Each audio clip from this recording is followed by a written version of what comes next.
Everyone ignored this diner waitress for 12 years. They saw her as just another small-town worker, tired, ordinary, forgettable. What they didn't know was that Maria Santos had once saved over 150 soldiers' lives in the deadliest war zone on Earth. It was 6:47 a.m. on a Tuesday morning at Betty's Diner in Cedar Falls, population 3,200. Maria Santos was starting her shift like she had every day for the past 12 years. Coffee brewing, tables wiped down, order pad ready.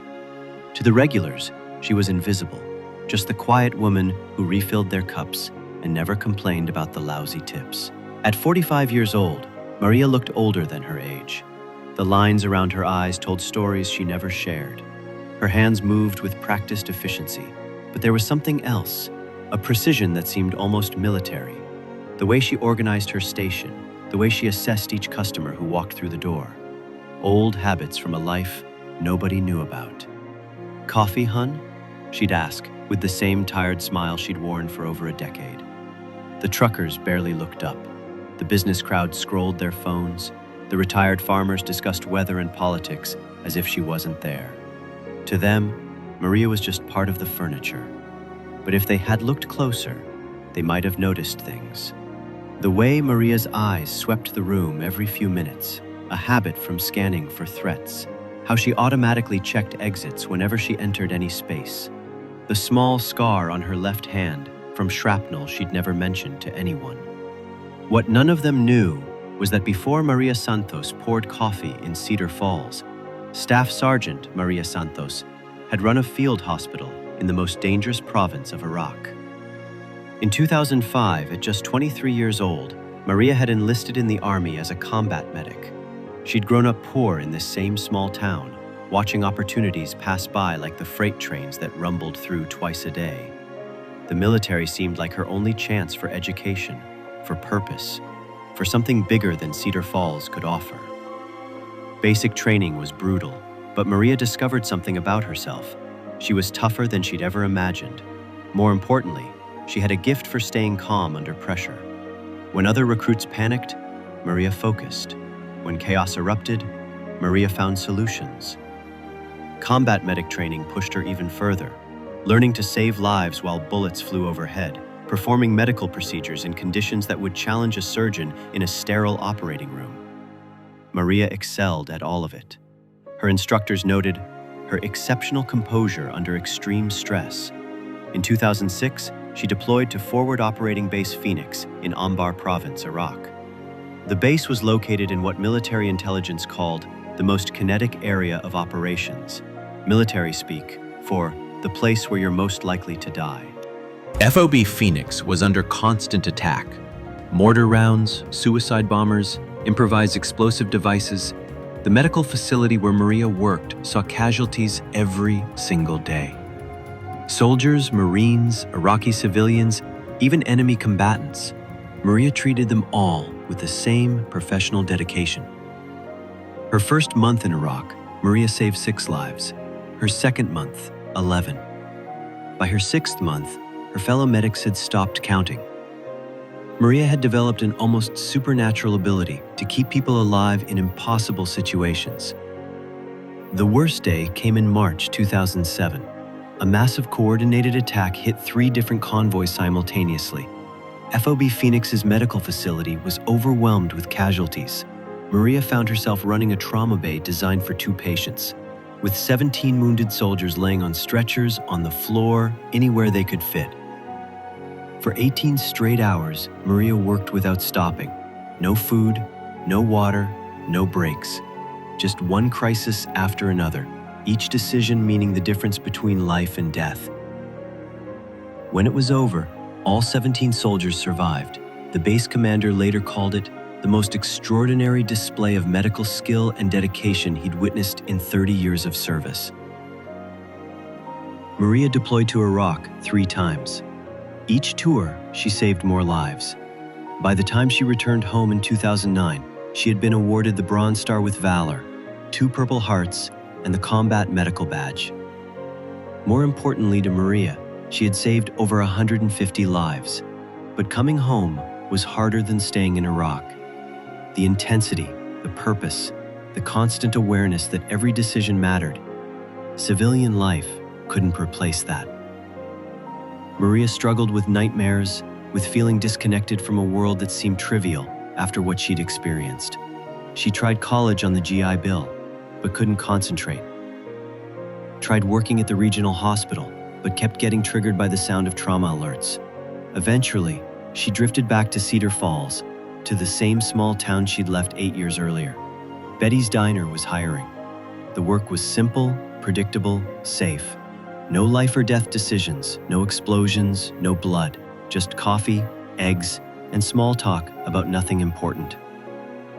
For Maria, it was exactly what she needed, a place to be invisible, while she tried to put her life back together. For 12 years, she'd been successful at staying invisible, until Tuesday, March 15th, when everything changed. It was the morning rush, busier than usual. Maria was refilling coffee when she heard a commotion from the corner booth. Walter Hughes, a 73-year-old Vietnam veteran who came in every Tuesday for the early bird special, was clutching his chest. "Walt, you okay?" called Betty from behind the counter. Walter tried to answer, but couldn't speak. His face was turning gray, sweat beading on his forehead. Maria recognized the signs immediately. While everyone else stood frozen, Maria moved. Not like a waitress responding to a customer in distress, but like a combat medic responding to a casualty. Her training kicked in automatically. "Call 911, she commanded Betty, her voice carrying an authority nobody had ever heard from her before. "Tell them we need an ambulance for a cardiac event." Maria was already at Walter's side, her fingers finding his pulse. Weak, irregular, but present, she gently helped him to the floor, positioning him properly, checking his airway. "Walter, can you hear me? I need you to stay calm. Help is coming."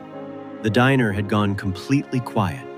Everyone watched as their invisible waitress transformed into someone else entirely. Her movements were precise, professional, confident. This wasn't someone who had taken a first aid class. This was someone who had done this before, many times.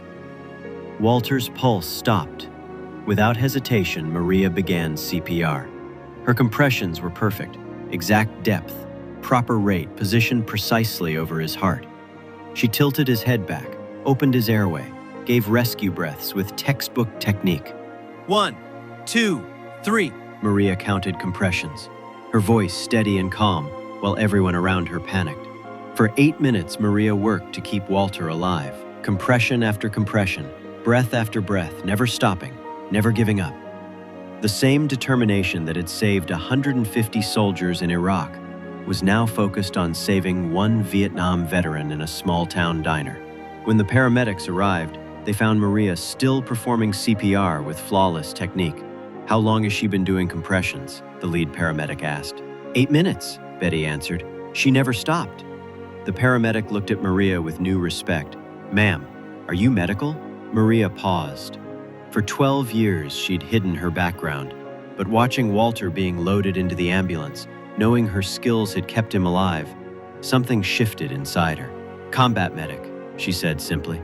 3 tours in Iraq. The diner erupted. Conversations stopped mid-sentence. Coffee cups froze halfway to lips. The quiet waitress they'd ignored for over a decade was a decorated war veteran. "You saved his life," the paramedic told her. "Without that CPR, he wouldn't have made it."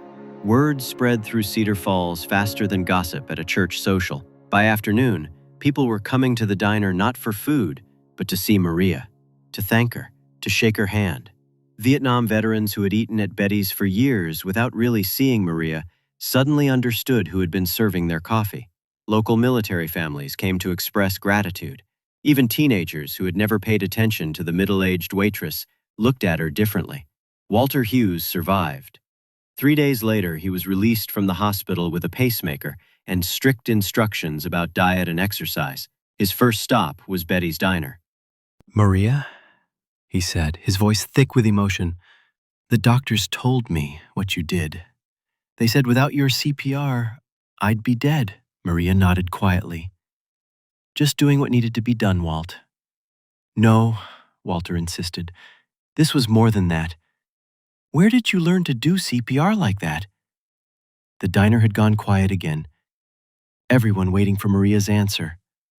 Iraq, she said. FOB Phoenix. I was a combat medic. Walter's eyes filled with tears.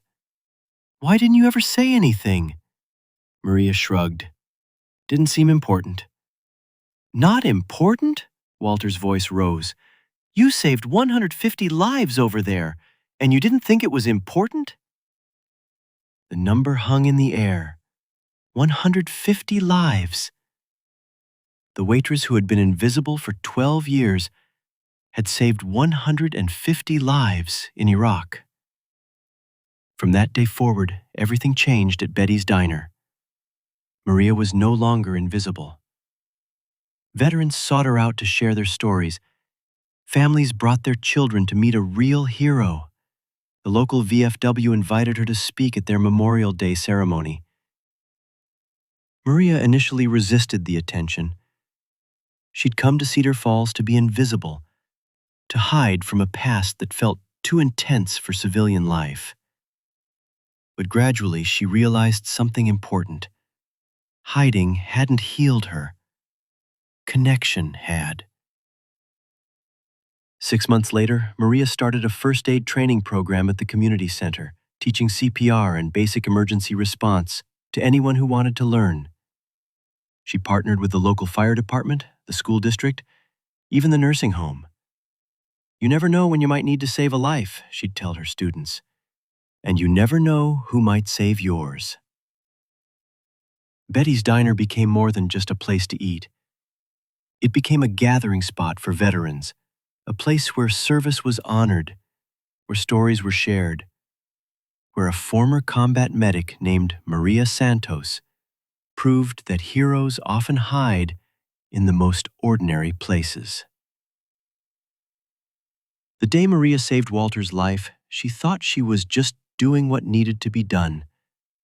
What she didn't realize was that she was also saving herself, finally finding a way to use her skills, her experience, her service, in a place where it mattered. Sometimes the most extraordinary people are the ones serving your coffee, teaching your children, or working quietly in your community. Sometimes heroes don't wear uniforms or seek recognition. Sometimes they just wear aprons and ask if you want more coffee. And sometimes, when someone's life hangs in the balance, those quiet heroes remind us that true service never really ends. It just finds new ways to save lives, one person at a time.